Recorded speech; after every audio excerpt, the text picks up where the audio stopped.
En fait, j'ai rarement vu un responsable politique aussi hypocrite. Alors on va regarder ça ensemble. Il y a eu, au cours des derniers jours, en particulier, un vote qui a été au Parlement européen, puisque M. Bellamy est membre du Parlement européen, et les députés ont voté pour ou contre la publication des contrats passés par la Commission européenne avec Pfizer. C'est quand même énorme.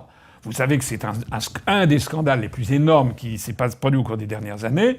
C'est lorsque Mme von der Leyen, la présidente de la Commission européenne, a passé des contrats avec Pfizer pour plus de 40 milliards d'euros et avec tout simplement un téléphone portable. Sans que le Parlement européen, sans que les députés européens, les parlementaires européens n'aient pu obtenir ni la composition des injections. On ne sait pas ce qu'il y a dedans.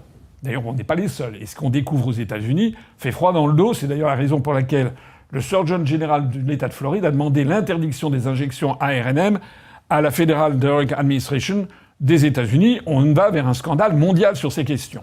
En attendant, les contrats qui ont été signés par la Commission européenne, on ne sait pas quel était le contenu de ce qu'on vous demandait d'injecter dans le corps. On ne sait pas quelles étaient les modalités des contrats. On ne sait pas qui portait la responsabilité en cas d'effets secondaires graves. Il est très probable que Pfizer se soit ingénié pour reporter de la charge sur les États, et pas sur l'Union européenne d'ailleurs, c'est-à-dire sur les contribuables. On ne sait pas quelles sont les modalités de paiement, on ne sait pas quels sont les montants, etc. Donc, il y a eu, heureusement, un certain nombre de députés, de parlementaires qui se sont emparés de la question, notamment pas forcément des Français. En France, je l'ai déjà dit, je souligne parce que c'est vrai, moi j'aime bien la vérité, il faut reconnaître qu'il y a une parlementaire qui est Mme Virginie Joron, qui est membre du Rassemblement national, qui a fait son boulot. Voilà. Donc je ne suis pas membre du Rassemblement national, vous le savez parfaitement. D'ailleurs, on va voir que le Rassemblement national est une bande de faux culs de première. Mais sur ce coup-là, Mme Virginie Joron, c'est quand même quelqu'un qui a fait le boulot. Et justement, elle a suivi ça et elle a dévoilé le poteau rose que personne n'aurait peut-être regardé de près. Eh bien, c'est que on s'est aperçu que, évidemment, tous les députés macronistes ont voté... Enfin, évidemment, ils ont voté contre la publication de ces contrats. On a eu en fait une légère majorité de parlementaires européens qui ont voté contre le fait de transmettre à la population, au peuple d'Europe, le contenu de ces contrats scandaleux. C'est quand même incroyable. Après, on nous dit que l'Europe est fondée sur la transparence, l'état de droit, etc., la démocratie. C'est faux. C'est la pire preuve. Nous avons affaire à une dérive mafieuse et criminelle, et ceux qui ont voté contre la publication de ces contrats, en fait, soutiennent ce système mafieux et criminel. Alors, parmi ceux qui ont voté contre la publication, Renaissance, avec notamment ce groupe qui était dirigé par M. Séjourné, notre brillant nouveau ministre des Affaires étrangères. C'est Mme Loiseau, vous savez, qui est toujours là à donner des leçons de démocratie et à fustiger les complotistes, etc., qui a voté évidemment contre la publication.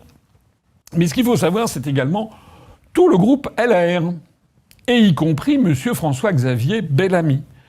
Donc M. Bellamy, qui est là, je suis personnellement attristé de savoir que des Français croient que ce monsieur et LR sont des gaullistes, qu'ils défendent les Français et la souveraineté nationale. Non, non.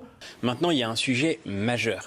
C'est celui de la transparence. Et aujourd'hui, je commence à m'inquiéter fortement, avec d'ailleurs d'autres collègues au Parlement européen, de tous les groupes politiques, à m'inquiéter de l'absence totale de transparence dans ces négociations. On ne sait pas qui a négocié pour le compte de l'Union européenne. Lorsqu'un nom a été révélé par erreur, il s'agissait en réalité d'un ancien lobbyiste de l'industrie pharmaceutique, ce qui est évidemment aberrant.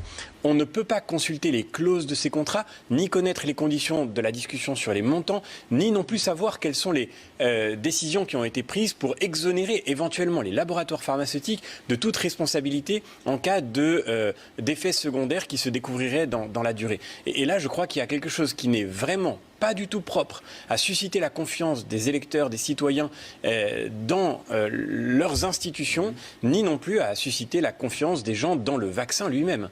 Ce sont des petites frappes, en fait, qui a voté contre la publication. Et pourquoi il a voté contre, d'ailleurs ? Parce que tout simplement, il fait partie du Parti populaire européen, le PPE, comme Madame von der Leyen. Donc il y a une connivence entre les membres d'un même groupe. Alors évidemment, si Madame Virginie Joron ne s'était pas manifestée, n'avait pas balancé, ce que l'on peut trouver d'ailleurs sur le site du Parlement européen, n'avait pas attiré l'attention en France sur les réseaux sociaux sur le vote de Bellamy et des autres députés, des autres parlementaires des Républicains, ça ne se serait peut-être pas, on n'aurait peut-être pas vu. Mais là, elle a sorti. Alors évidemment, ça a fait une bronca. Il y a quand même énormément de gens qui ont dit « Mais qu'est-ce que c'est que ça, monsieur Bellamy? Qu'est-ce que vous faites là ?» Et aussitôt, qu'est-ce qu'il nous a fait, le Bellamy? Eh bien, il nous a fait une Mélenchon. C'est-à-dire, ce que j'appelle une Mélenchon, c'est ce que faisait Mélenchon dans les années 2015 par là, quand il était député européen. Mélenchon s'était fait une spécialité de voter tous les textes, pas tous, mais dans un certain nombre de cas, il votait des textes conformément aux intérêts des plus grands groupes financiers, etc., c'est-à-dire le contraire exact de ce qu'il aurait dû faire, dans un premier temps. Et dans un deuxième temps, il expliquait qu'il s'était trompé de bouton. Alors quand on regarde au Parlement européen, il y a quand même deux boutons très séparés. Il y a le bouton vert et le bouton rouge, pour être quand on est pour ou quand on est contre, le bouton 0 quand on s'abstient. Donc il faut vraiment le faire, quoi. Et quand on est un parlementaire chevronné et qu'il y a un sujet qui est éminemment important, on fait quand même attention, bien sûr. Voilà. Donc monsieur Mélenchon s'était fait cette spécialité de voter ce que souhaitait l'oligarchie, qu'il sert discrètement, et ensuite, devant les protestations, de dire « Ah non, je me suis trompé de bouton, je corrige mon vote ». Et l'arnaque qu'il y a derrière, c'est que lorsque vous corrigez votre vote, vous pouvez le faire savoir, c'est mentionné au procès-verbal, mais ça ne change pas le vote de départ. Voilà. Alors, j'ai eu l'occasion de le dire. Il y avait même eu un article de fact-checking à mon encontre sur Libération. Vous voyez d'ailleurs ici les preuves. Eh bien, l'article de fact-checking avait été obligé de me donner raison parce que, ayant été invité à parler à l'époque par Madame Natacha Polony, j'avais fait savoir que Monsieur Mélenchon s'était trompé 266 fois de bouton. Alors, une fois, ça peut arriver, deux fois, 266 fois, là, ce ne sont plus des coïncidences, c'est un système de gestion, c'est-à-dire en permanence se foutre de la gueule du monde et en particulier de ses électeurs. Alors c'est ça que vient de nous faire Bellamy, c'est-à-dire que Bellamy ayant été pris la main dans le pot de confiture, ayant par copinage avec von der Leyen, peut-être, on ne sait pas. La discipline de groupe de LR a peut-être été négociée avec Pfizer.